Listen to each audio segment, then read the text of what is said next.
This is the Padua Podcast Network.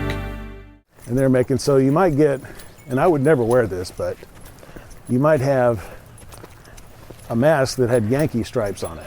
Yankee pinstripes, I would never wear that. So Running Fever episode 209, fitness and social distancing.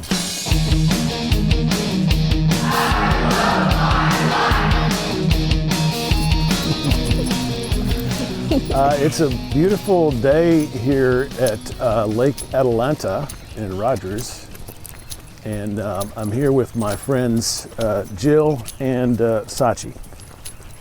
Now, Sachi, we don't have to worry too much about social distancing because he's not human, so he won't get the COVID-19 SARS-CoV-2 virus.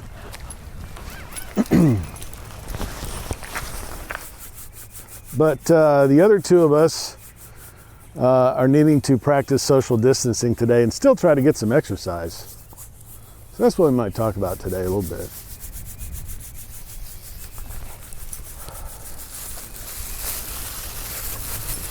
It's cold. It is. For April, it's high 30s, low 40s maybe.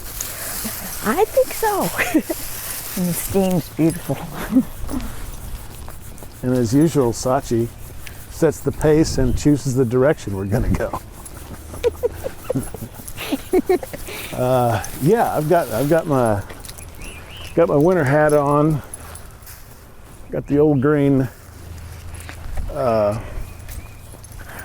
sweat hoodie on. I didn't get my gloves, so I'm just going to have to go with the sleeves over my hands. And then it's kind of wet. You know, I've never thought about this until today, but Jill, what do you think is the difference between a mist and a drizzle? Did you hear me? Yeah, something about a mist and a drizzle. I was going, okay, what else you can say about that? What's the difference? What's the difference? The mist is like what's coming off the lake right now. The steam. The weather report today said drizzle, and I just, I don't know what a drizzle is, other than, a light rain. And they say light rain is another thing too. I don't know. We'll have to leave that a mystery, I guess.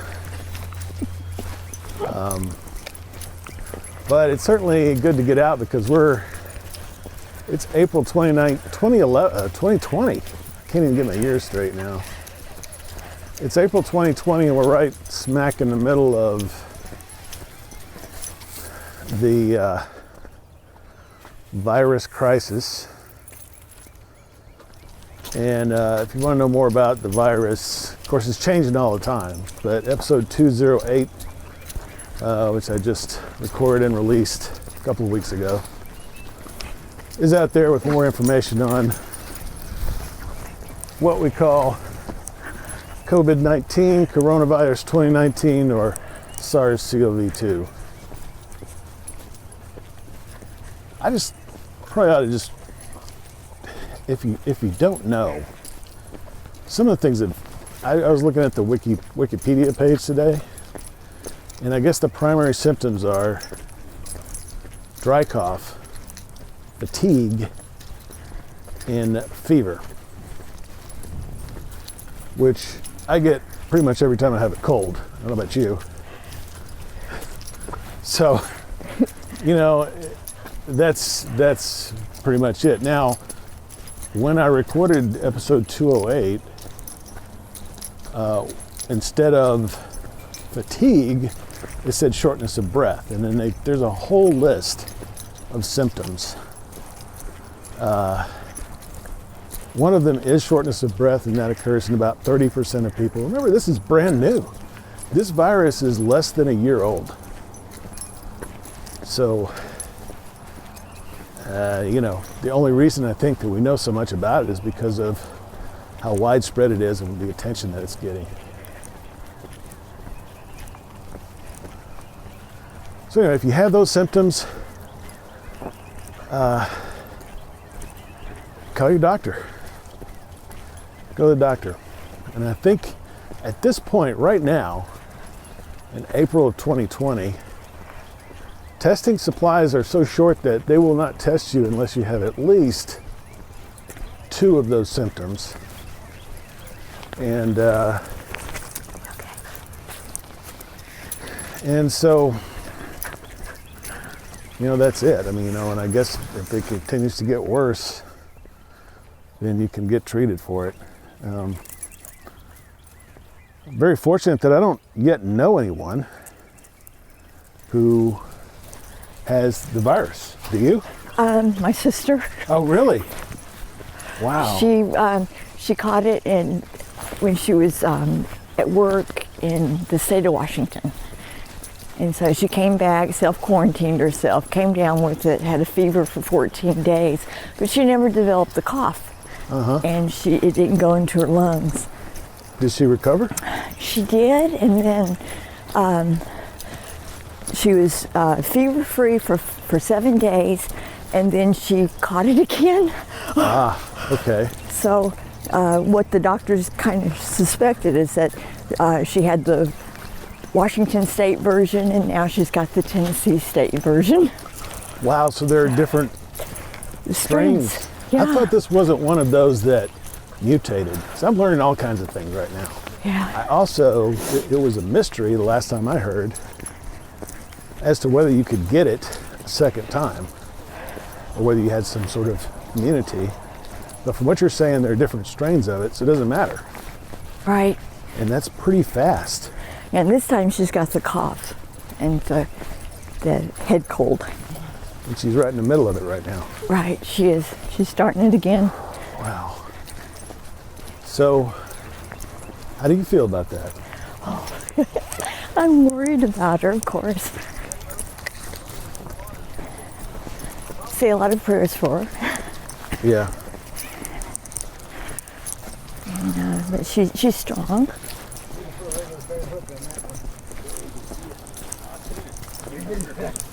Well, so now I know someone with 2 degrees of separation from me that's got this virus. So, it's devastating. It is. It is.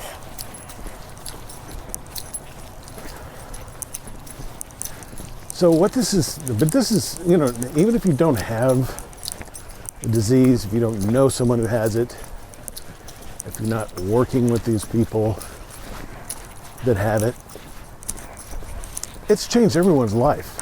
We're all living a different routine, our society's different. Mm-hmm. It's all changed.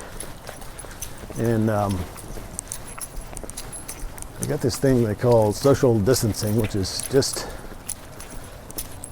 trying to keep, every time I say social distancing, Jill walks away from me, so.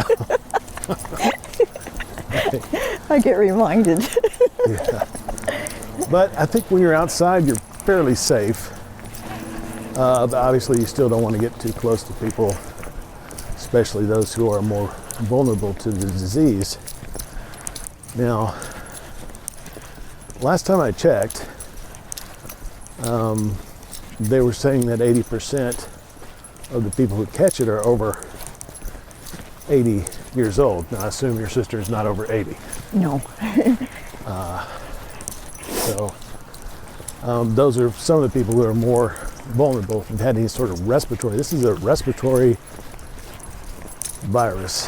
What SARS stands for is severe acute respiratory syndrome. Sachi's getting tired. Sorry. It's all right. We can walk slower. Okay. Or he's just bored. How could you be bored? I know. I tell you what, it just feels so good. And one of the things about staying healthy is just psychologically healthy. I always believe this is really important. And not only just staying away from people, but staying inside all the time.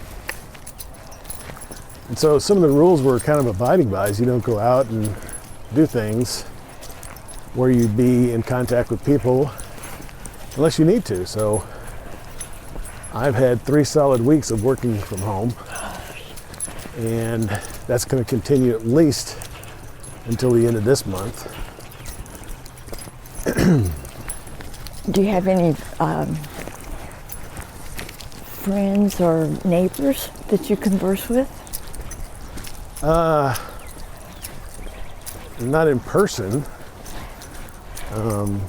but yeah, we're always, we're doing a lot of Zoom. We're doing a lot of video meetings with each other over the internet. And I wonder if you've tried that with your group, your at my office. Your group, your counseling or group therapy things. Yeah, they're support group.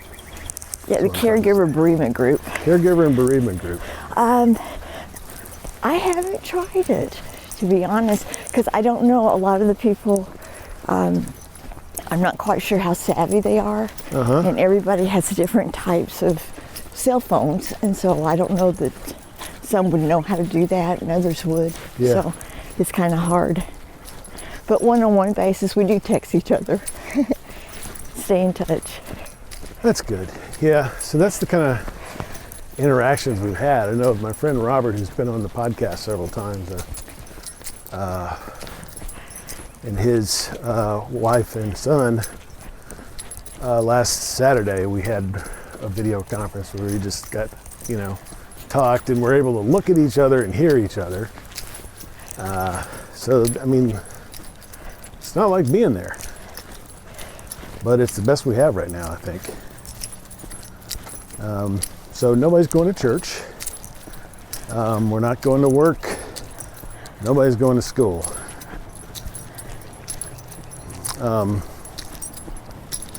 We still have to go to the grocery store, as I mentioned last time. And I don't understand. Explain this to me if you know something about medicine that I don't. What is it about the virus that requires you to have more toilet paper? I mean, I still have not heard anything had come out from the CDC to say, get as much toilet paper as you can and that'll help you keep the virus at bay. I don't understand, but I go to the store and the entire aisle of paper products is empty, almost empty. Last time I went, I was able to get some paper towels, which I needed. I usually have enough toilet paper to last me several months anyway, so Okay. I buy the big economy packages of that. Anyway, that still baffles me. I don't know if people would do that, but I guess they think it's more sanitary, maybe. The toilet paper. I don't know, someone said that they were trying to use it for mask, that they can make a mask with it, but My mother, and my mother, let's just say she's in a high-risk group. She's a lady, so I won't give away her age, but let's say she's in a high-risk group. And so I haven't been able to see her or my father for, I guess a month now, something like that. And the facility that they live in is basically no visitors. And she sent me a picture today of a sign that they had on the benches, because people there sometimes have trouble walking long distances, so they have benches in the hallways. And there's a sign there that says, for social distancing, only one person per bench at a time. So that's happening. And she asked me if I wanted her to make me a mask. So I guess that's something they're doing. I don't know. So I may have a mask.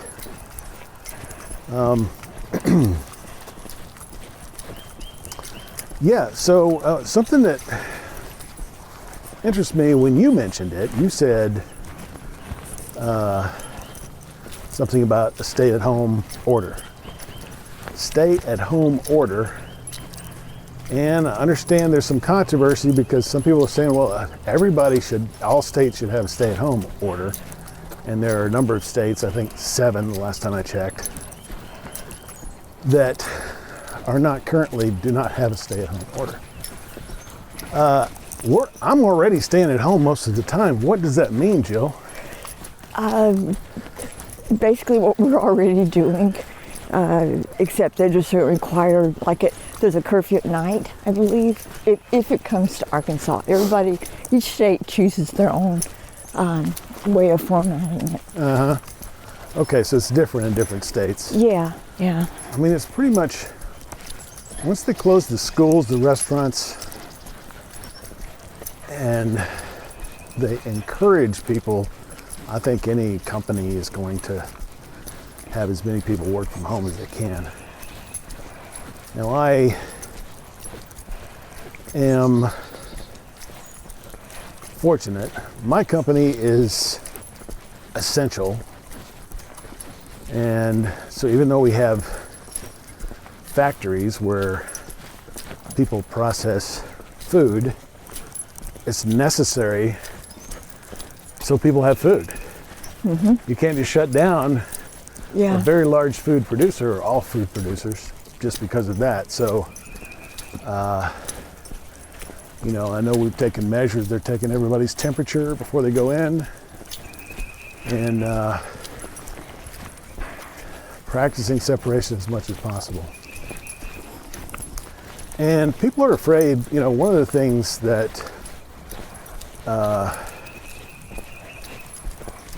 the person at the assisted living facility told me yesterday was that they have employees that are afraid to come to work. Yes. And so they're not coming to work. So a situation that's already bad because they're not eating in the dining room, so they have to take meals to everybody's room for all these apartments. And they're having to do activities. They're doing them in the hallways. They're not putting people all together in a room. And so the staff has to do more, and there's less of them because people are not coming to work. Mm-hmm. So it's a really tough situation for them, and I really am grateful. I expressed my appreciation to her for all that they do. And we should do that for all the medical professionals out there that are keeping things going, keeping us safe and healthy. And my job in particular, they could fire me and, they wouldn't notice any immediate, food wouldn't stop coming to your grocery store because I didn't come to work. At least not, for a while. I like to think my job's important, but it's not that important. But because the company is still working and producing, maybe even more than usual because people are stocking up on food, then my company's doing well, so I'm likely to be able to keep my job. Mm-hmm. And that's one of the big problems we have now is people are losing their jobs. So people don't have money, which is bad enough, but they also don't spend money. I heard that consumer spending is 40% of our economy. So when people don't spend money, other people lose their jobs. And it's just I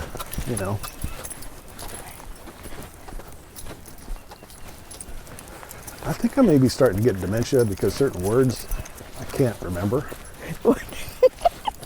Spiral, there's a vicious circle, spiral, something like that. Uh-huh. I can't think of that term. Good. Those words are good. What does that mean? I've heard, and I've been reading this book on dementia too. So, anyway, so I guess I know that in New York City they're closing playgrounds. Yeah. And places like that. So New York City is one of the hot spots, the hardest hit places in New York State. But they, as far as I know, haven't done that here. But I guess that's the next step. You can do a lot outside. So there's no reason that you can't go out in your neighborhood or here, unless, I guess, if that's one of those things that comes up in a stay-at-home order. Right, yeah. Like I said, it depends how complete they do it. Like they have closed the state parks here. Devil Den is closed. Okay, wow, I didn't know that. Yeah, they just recently did that. So all the state parks. So this one's not state. This is a city park, yeah. City park, so we can walk. And also Lake Fayetteville, I believe, is a city. But there's no gates or anything there. I mean, it'd be hard to close it. Yeah, and stay-at-homes usually curfews. Like past 6 o'clock at night, you're not supposed to be outside, not supposed to go anywhere. I guess that means you don't go shopping either. I'm not sure what that does, how that helps. Yeah. I mean, it seemed like to me, if I could go shopping at 11 o'clock at night and didn't have to go when everybody else was going in the middle of the day, then that would be better. But I don't know. Well, last night they said Walmart may just keep a few people, 10% of their square footage, I think, is the only amount of people they can have in their store. And so it said that you may have to wait outside until you can go in. So they're going to only allow so many people in the store. The grocery store is one of the hardest places to social distance because there's so many people in there, and they're more crowded than they usually are. Even several weeks into this, the stores are still more crowded. And last time I went to the store, I got 2 weeks worth of groceries. So I didn't have to go this week. And I'll go again next week, I guess. So that's one of the things you can do, one of the things they recommend. And like I said, I was able to get paper towels, but there was no toilet paper. And I was looking for disinfectant too, and I'll put this, if I haven't already, a link to this video in the show notes, but there's a video that's really great. I don't know if it's a doctor, it's a healthcare professional of some kind. They're wearing his green scrubs, right? And he shows you how to disinfect groceries. One of the things is like leave them in your garage or outside, wherever it's safe to leave them, I guess. And I did that. When I took supplies, because I'm getting a lot of supplies in the mail too, I took supplies to my parents yesterday at their assisted living facility, and I had put them in the car the day before. And then I just opened the door in the trunk, and I had someone come outside and get them so I wouldn't touch them. So they hadn't been touched by me in 24 hours. And I think they don't know exactly, but they think that the virus can live for up to 3 hours on certain surfaces, 24 hours on other surfaces. Now for plastic and metal, it can be as long as 3 days, I think. So that's one of the things you can do. But he talked about disinfecting various foods and went through a lot of different things, groceries and fast food. And one of the things that was really cool that I wouldn't have thought about is, like, if you get cereal, it comes in a box and inside there's a bag. So you just take it out of the box, throw the box away. Same thing with, if you go to McDonald's, my favorite restaurant, and get some chicken nuggets, just dump them out on a plate, throw away the box. So,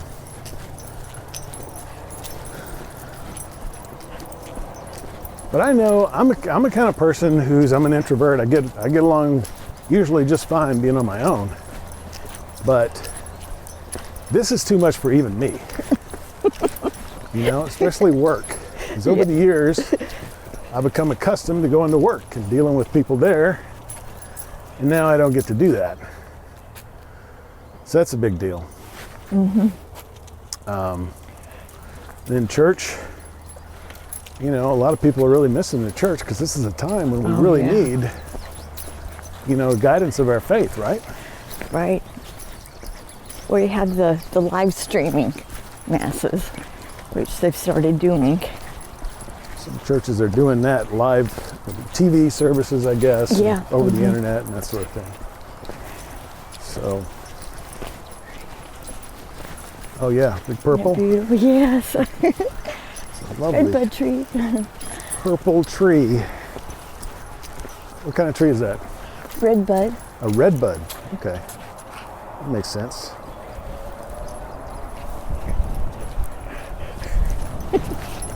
Sorry. Sachi's just going his own way. Yeah. Oh, we're gonna do.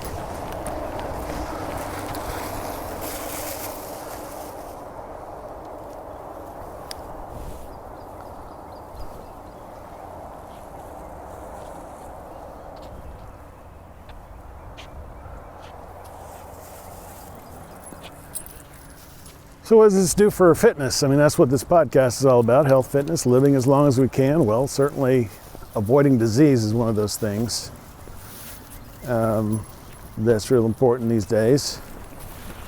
But also diet and exercise. And I've heard some reports that things like chocolate and frozen pizza,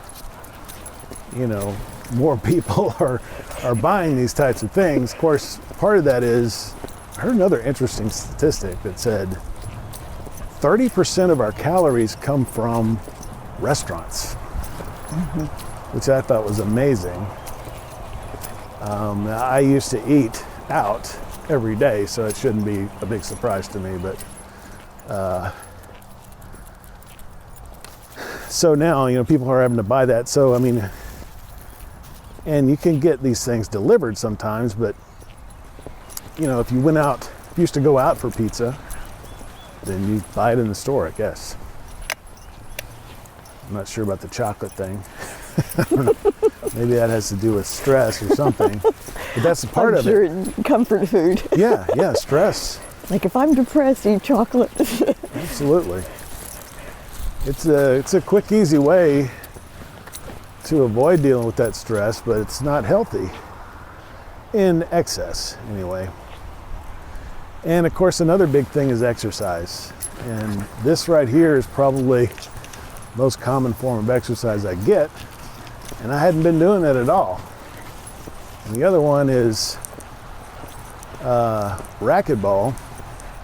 And my gym closed 2 weeks ago. It's just closed completely. And I'm still paying the dues, kind of try to help keep the employees going, right? Because my pay hasn't gone down, so I'm able to do that. And I encourage you, if you're able, to do what you can to help people out. Go to your local restaurant and get takeout through the drive-through. Anything we can do to help people, because there's going to be a lot of people out of work, already a lot of people. Record numbers of people filing for unemployment. Restaurants are a big tax source in a lot of places, local places. So, and sales tax from these stores that are closed. So even the governments are really having trouble and going to be having more trouble. So there's going to be a lot of debt from this thing once we get out of it. Just a mess. But anyway, today we're taking a stand and we're trying to social distance outside and still get our exercise. So I encourage people to do that. And so I'm going to tell you the guidelines that I have heard, and that is stay there's been all these acronyms too that I can't remember, which is ironic. And Sachi's getting a nice little snack here. This actually looked pretty good. I don't know if You don't want to eat it. it's probably made by my company. I don't know. Beef gravy train. He's diabetic, so I have to keep. Oh, right. That's what he's talking to me about. Certainly looking forward to it. My fingers are frozen. Jumping up, licking his chops.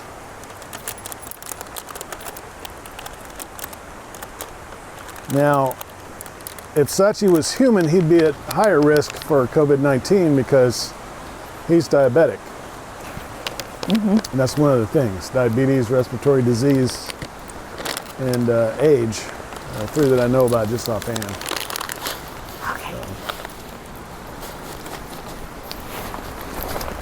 So wash your hands. Stay 6 feet away from other people. Keep a distance of 6 feet, which we've been kind of doing this whole time.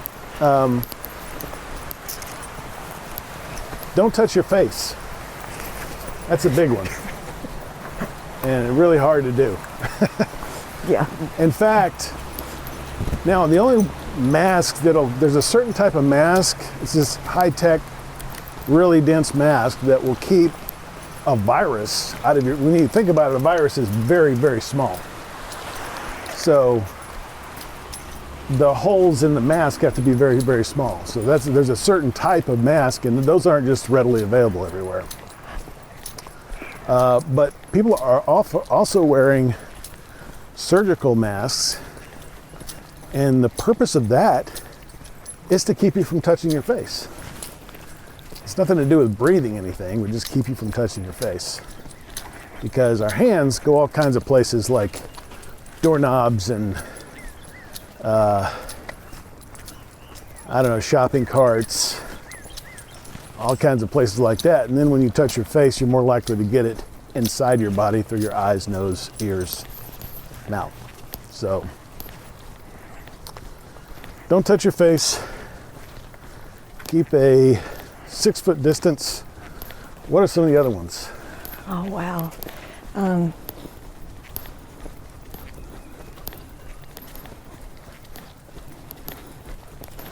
Well, washing your hands with soap and water, you did that.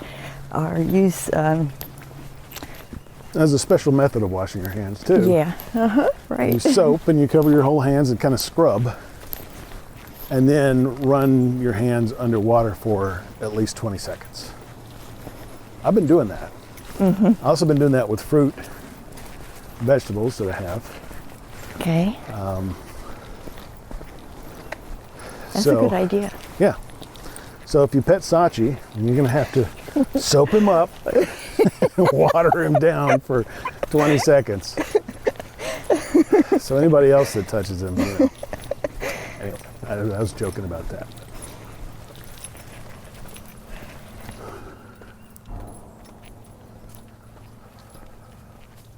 So I don't know. Well, have you worn a mask yet? No, not yet.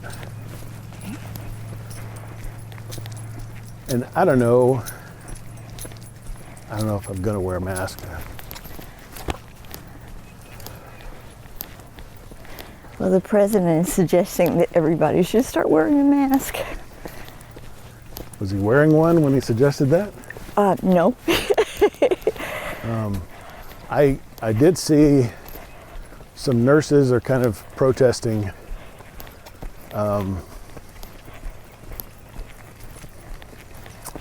and I can't remember what they were protesting, but it was something to, I guess, protect them.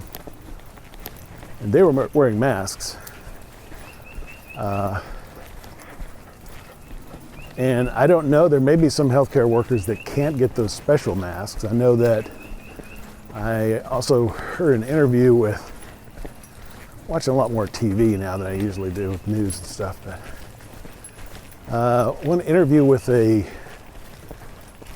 think it was 3M, CEO of 3M or one of those companies that produces those type of supplies. And they said they were no longer sending them to, because a lot of their business was from industrial customers, you know, people who maybe, you know, work it with, you know, dust, harmful things in the air, and they need a special mask so they can do that. But they stopped sending to industry, and everything they have is going towards frontline medical people. I also noticed that in one of the grocery stores that I go to, they have put up plexiglass barriers around the checkout counters. So to better protect the cashiers. And a lot of the stores I'm going into, people are wearing gloves. That's been going on for a couple of weeks. Hopefully gloves are low tech enough that there's not a shortage of them, but I'm sure they're in shorter supply than usual. But anyway, hopefully, I'm guessing that some medical professionals are still unable to get the special mask because they're still shipping them as much as possible. And I've also seen where, you know, companies that make things that people, you know, they had to shut down their factories because of social distancing, or you know, you know, they're in an industry where they're not selling anything because people aren't going to stores and buying them. And they've been allowed to come back to work wearing masks so that they can make masks. And these are just the surgical masks that I'm talking about. They don't stop the virus from getting into your respiratory system. They just stop you from touching your face. But still, that's one of the big deals. So a lot of them are like these, you know, they make these expensive ties and shirts and stuff, and they're now, and there's one that makes baseball uniforms and other athletic uniforms for the professional sports. And they're making, so you might get, and I would never wear this, but you might have a mask that had Yankee stripes on it. The Yankee pinstripes, I would never wear that.